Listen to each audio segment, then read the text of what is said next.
Class 10th में के लिए। इसके पहले हम लोगों ने पढ़ा था रेस्पायरेशन चैप्टर में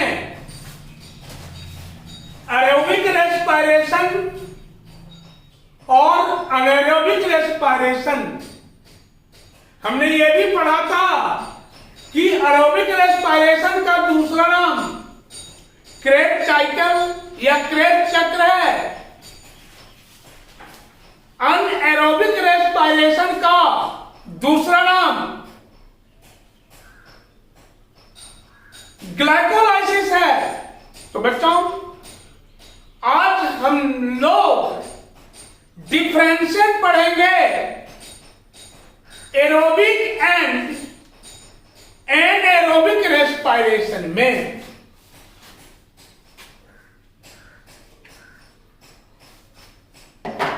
डिफरेंसेस बिटवीन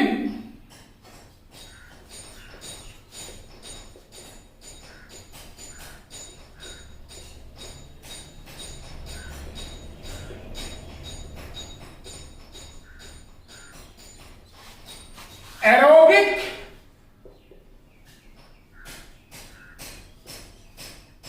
एंड अनएरोबिक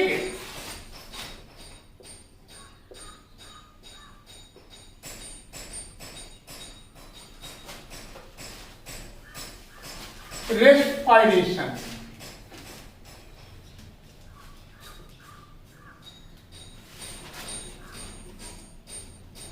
इसके लिए हम लोग एक टेबल का फॉर्मेशन कर लेते हैं।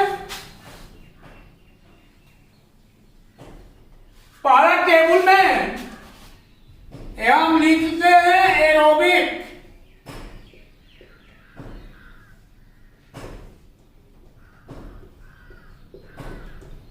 रेस्पायरेशन। दूसरे टेबल में अनएरोबिक रेस्पायरेशन।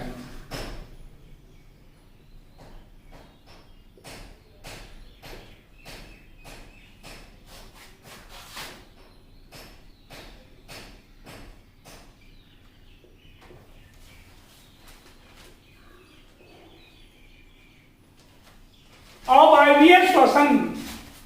आइए बच्चों, पहला डिफरेंशिएट एरोबिक और अनएरोबिक रेस्पायरेशन में हम देखेंगे। तो या माने कौन? एरोबिक रेस्पायरेशन में या ऑक्सीजन के प्रेजेंस में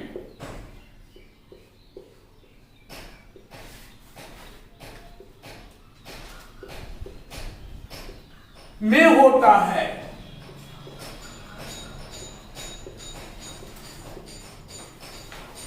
जबकि यह एनारोबिक ऑक्सीजन के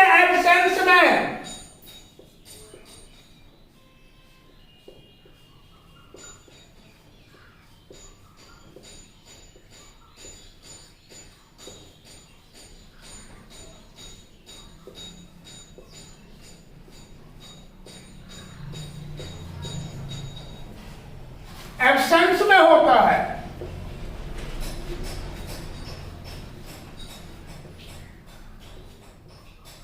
दूसरा अंतर बताऊं, एरोबिक और एनाएरोबिक रेस्पिरेशन में सेकेंड डिफरेंसेस जो है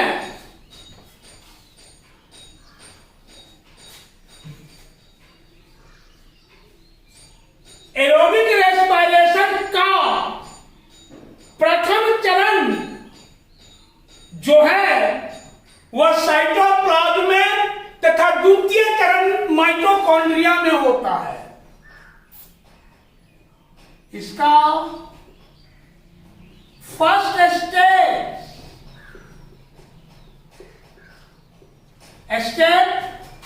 साइटोप्लाज्म में तथा सेकेंड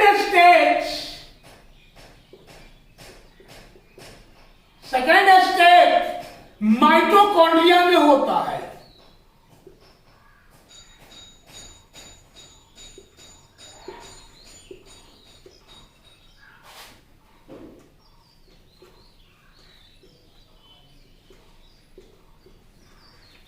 इसका या जबकि यह साइटोप्लाज्म में ही होता है।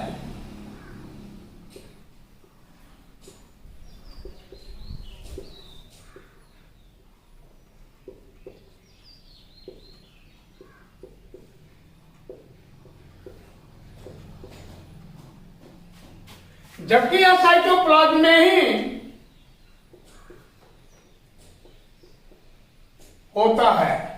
उसके बाद बच्चों तीसरा है इसका डिफरेंसेस एरोबिक और एनएरोबिक में कि एरोबिक रेस्पिरेशन में ग्लूकोज का कंप्लीट ऑक्सीडेशन होता है, जिससे कार्बन डाइऑक्साइड, जल एवं ऊर्जा का निर्माण होता है। इसमें ग्लूकोज का कंप्लीट ऑक्सीडेशन,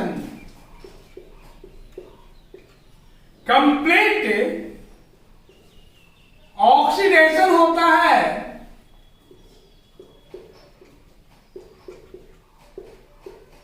जिससे CO2, H2O एवं एनर्जी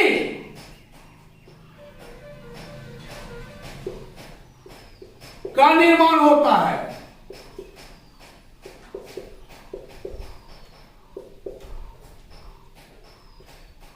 जबकि इसमें एनारोबिक में ग्लूकोज का इनकम्प्लीट या पार्शियल ऑक्सीडेशन होता है, जिससे पाइरुवेट, इथेनॉल या लैक्टिक एसिड का निर्माण होता है।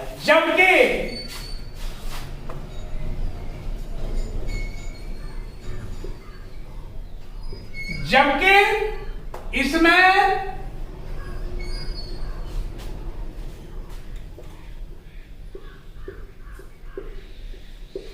ग्लूकोज का पार्शियल ऑक्सीडेशन होता है,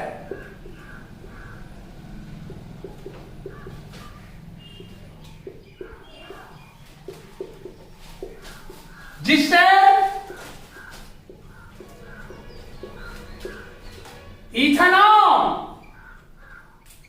इथेनॉल, पाइरुवेट एसिड एवं या लैक्टिक एसिड इटसेट्रा बनते हैं। इटसी का निर्माण होता है।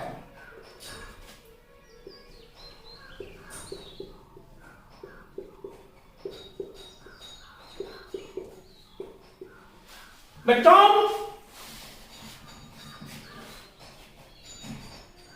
इसमें पहले भी हम बता चुके हैं कि एनर्जी का मैक्सिमम फॉर्मेशन होता है क्योंकि ऑक्सीजन की उपलब्धता होती है। मैक्सिमम एनर्जी का फॉर्मेशन होता है।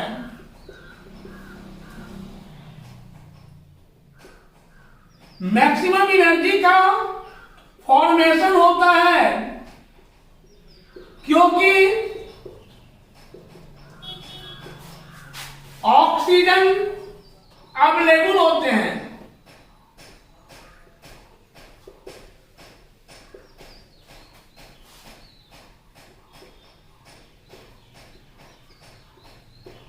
जबकि इसमें मिनिमम अमाउंट में एनर्जी का फॉर्मेशन होता है क्योंकि ऑक्सीजन अनअवेलेबल होते हैं, जबकि इसमें मिनिमम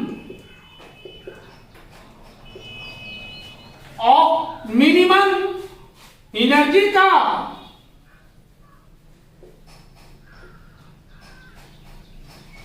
फॉर्मेशन होता है।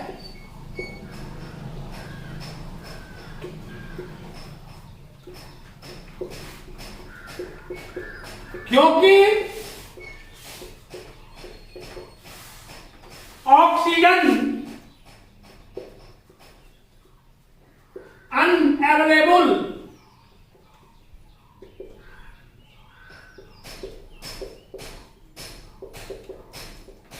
बच्चों, अभी हमने देखा differential between aerobic and aerobic respiration. अब हमें ये देखना है, जिस तरह से हम सभी सांस लेते हैं, धरती के सभी ऑर्गेनिज्म सांस लेते हैं, तो हमने आपको बताया है there are two types of organisms, plants and animals। तो आप ये देख लो, जिस तरह से हमें रेस्पिरेशन होता है उसी तरह से ये प्लांट्स में भी रेस्पिरेशन होता है बच्चों। तो आइए हम थोड़ा प्लांट्स के रेस्पिरेशन पर चर्चा कर लें, इसके बाद हम आगे चलेंगे एनिमल्स के रेस्पिरेशन पर।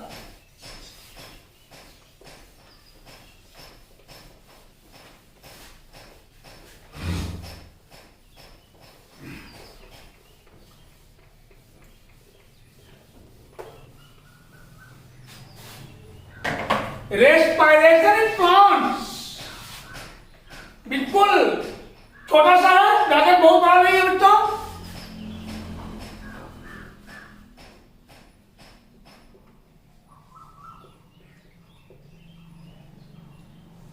रेस्पिरेशन इन प्लांट्स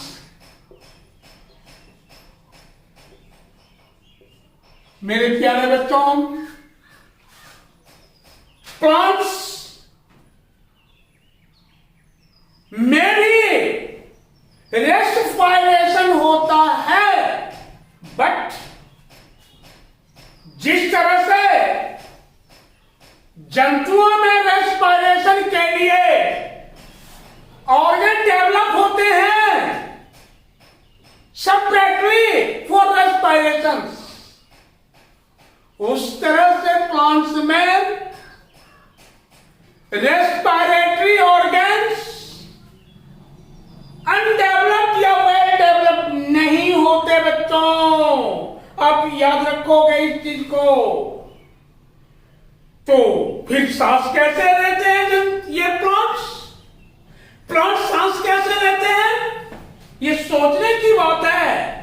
आपने कभी इस पर सोचा कि प्लांट्स सजीव हैं, तो ये सांस कैसे लेते हैं? मेरे प्यारे छात्रों, प्लांट सांस लेते हैं और प्लांट पत्तियों के द्वारा इनके पत्ती के लोअर सरफेस पर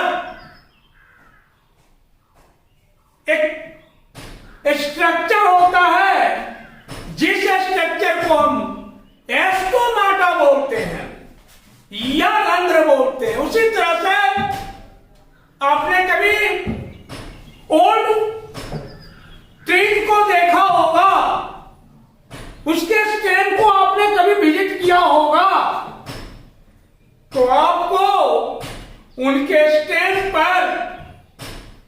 के अपर सरफेस पर लंबी लंबी सपोज करो कि ये प्लांट्स का स्टेम है, ये प्लांट्स का स्टेम है, सपोज करो, मान लो, और ये स्टेम पर लंबी लंबी दरारें, ये लंबी लंबी दरारें हैं इसमें। ये दरारें, इसको हम बोलते हैं लेंटिसेल्स। लेंटिसेल्स या हिंदी में बातरंग, लेंटिसेल या बातरंग। तो इसी लेंटिसेल्स के द्वारा एटमॉस्फेरिक CO2 को ये ग्रहण करते हैं बच्चों, आप याद रखोगे। Always this lenticel which present on the stem, ये दरार इसको बोलते हैं लेंटिसेल, जो कि स्टेम पर पाए जाते हैं। ये प्लांट्स को रेस्पिरेशन में, खास करके CO2 एक्सेप्ट करने में हेल्प करते हैं बच्चों। और ये CO2 इस लेंटिसेल्स के द्वारा एक प्रोसेस है डिफ्यूजन, डिफ्यूजन प्रोसेस के द्वारा इस स्टेम में इसकी एंट्री होती है, ये प्रवेश करते हैं बच्चों। तो लेंटिसेल, और यही लेंटिसेल धीरे धीरे जब स्टेम ओल्ड हो जाता है तो बार्क में, बार्क, BAR के बार्क, जिसको आप बोलते हो हिंदी में छाल। एक बार्क होता है भूखना, रात में कुत्ता जो भूखता है वो बार्क नहीं, ये स्टेम वाला बार्क, ये बार्क, ये लेंटिसेल का ओल्ड फॉर्म, लेंटिसेल का ओल्ड फॉर्म बार्क कहलाता है बच्चों। और ये CO2 लेने में हेल्प करते हैं डिफ्यूजन प्रोसेस के द्वारा, और बॉडी से ये O2 को रिलीज करते हैं। एक तरफ से ये CO2 लेते हैं और दूसरी ओर ये O2 को रिलीज करते हैं। तो इस तरह से एक्सचेंज होता रहता है गैसों का, गैसों का विनिमय होता रहता है, आदान प्रदान होता रहता है, गैसियस एक्सचेंज होते रहता है बच्चों। और प्लांट्स में ये गैसियस एक्सचेंज एक प्रोसेस है, जिस प्रोसेस को हम बोलते हैं डिफ्यूजन, डिफ्यूजन, विसरण, विसरण, विसरण प्रोसेस के द्वारा ये प्लांट्स के लेंटिसेल्स एटमॉस्फेरिक CO2 को एक्सेप्ट करते हैं और अपने अंदर बनने वाला O2 को रिलीज कर देते हैं एटमॉस्फेयर में बच्चों। तो बच्चों डिफ्यूजन प्रोसेस आपने पढ़ा है, विसरण। जब दो सॉल्यूशन जिनका कॉन्सेंट्रेशन मैक्सिमम होता है, एक सॉल्यूशन का कॉन्सेंट्रेशन मैक्सिमम होता है और दूसरे सॉल्यूशन का कॉन्सेंट्रेशन मैक्सिमम होता है, अधिक होता है, जिनकी शक्ति अधिक होता है जिस घोल की, और एक घोल जिसकी शक्ति कम होती है, और दोनों सॉल्यूशन को एक सेपरेट सेमी परमेएबल मेम्ब्रेन के द्वारा इसको हम अलग करते हैं। तो कम कॉन्सेंट्रेशन वाला सॉल्यूशन, समझे, कम कॉन्सेंट्रेशन वाला सॉल्यूशन या कम शक्ति वाली घोल मैक्सिमम कॉन्सेंट्रेशन वाले सॉल्यूशन की ओर तब तक डिफ्यूज करता है जब तक कि दोनों सॉल्यूशन का कॉन्सेंट्रेशन समान या इक्वल नहीं हो जाता। That is called diffusion. तो बच्चों प्लांट्स में ये लेंटिसेल्स डिफ्यूजन प्रोसेस के द्वारा CO2 और O2 का एक्सचेंज करते हैं। और प्लांट्स में एक दूसरी संरचना जो है वह एस्टोमाटा, एस्टोमाटा जिसको हम रंध्र बोलते हैं, ये रंध्र भी, एस्टोमाटा भी गैसियस एक्सचेंज में, गैसियस एक्सचेंज में, ये एस्टोमाटा भी गैसियस एक्सचेंज या गैसों के विनिमय में भाग लेते हैं, अर्थात CO2 एक्सेप्ट करते हैं, O2 रिलीज करते हैं। बच्चों ये अगर आप सेक्शन देखते हैं ट्रांसफर सेक्शन ऑफ लीव्स का, तो आप देखें बच्चों, थोड़ा सा जान लेते हैं, फिगर से जान लें तो आपके दिमाग में सारा चीज एडजस्ट हो जाएगा।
बच्चों तो आप ये देख लें, ये प्लांट्स के लीव्स का ट्रांसवर्स सेक्शन है।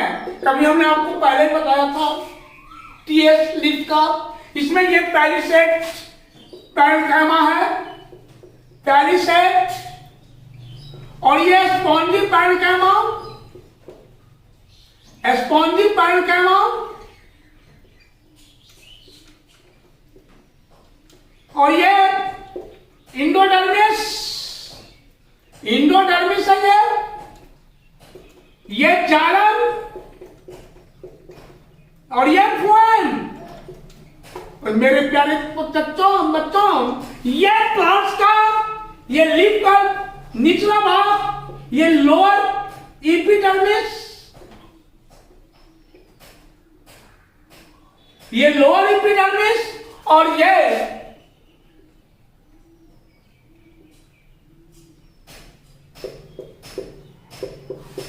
अपर एपिडर्मिस कहलाते हैं। एपिडर्मिस कहलाते हैं बच्चों। तो इस अपर एपिडर्मिस पर एक थिक लेयर होता है, एक मोटा अस्तर होता है केमिकल सब्सटेंसेस का, जिस मोटे लेयर को हम बोलते हैं क्यूटिकल। और ये क्यूटिकल आउटर स्टॉक से लीफ की रक्षा करता है। ये cuticle it protects of leaf from outer stock. ये आउटर स्टॉक से लीफ की रक्षा करते हैं बच्चों। और ये लोअर एपिडर्मिस पर कहीं कहीं छोटे छोटे पोर्स होते हैं। ये पोर्स, इसी पोर को हम बोलते हैं एस्टोमाटा। इस पोर्स को हम क्या बोलते हैं बच्चों? ये एस्टोमाटा। और ये एस्टोमाटा गैसेस एक्सचेंज करता है। एक तरफ से ये एनवायरनमेंट से CO2 लेता है, CO2 लेता है, कार्बन डाइऑक्साइड लेता है, और दूसरी ओर एनवायरनमेंट में CO2 O2 रिलीज करता है, ऑक्सीजन छोड़ता है बच्चों। यही आपका गैसियस एक्सचेंज, गैसियस एक्सचेंज, गैसों का विनिमय कहलाता है बच्चों। तो अभी आपने देखा प्लांट्स में गैसों का एक्सचेंज, गैसों का विनिमय किन प्रोसेस के द्वारा? तो डिफ्यूजन प्रोसेस के द्वारा। और डिफ्यूजन प्रोसेस में भाग लेने वाला ऑर्गेन्स लेंटिसेल और एस्टोमाटा। लेंटिसेल प्लांट्स के स्टेम पर पॉस्चर के रूप में, दरार के रूप में, और ये क्या, ये एस्टोमाटा लीफ के लोअर सरफेस पर पाए जाते हैं। जैसा कि लीव्स के transverse section figure, transverse section of leaves, TS of leaves को हम देखते हैं, तब हमें यह स्पष्ट दिखाई पड़ता है बच्चों। तो याद रखोगे कि पौधों में भी गैसों का एक्सचेंज होता है। पौधे भी सांस लेते हैं और ये लेंटिसेल और एस्ट्रोमेटा के द्वारा, और ये डिफिनल प्रोसेस के द्वारा। इसके बाद बच्चों आपको ये मिलेगा, आपको जानना भी चाहिए, नाइट में प्लांट्स CO2 एक्सेप्ट नहीं करते, नाइट में प्लांट्स O2 लेते हैं और CO2 रिलीज करते हैं, बट डे में प्लांट्स CO2 लेते हैं, O2 रिलीज करते हैं बच्चों। तो हेयर इन नाइट में फोटोसिंथेसिस प्रोसेस नहीं होता, बहुत कम होता है बच्चों प्लांट्स में।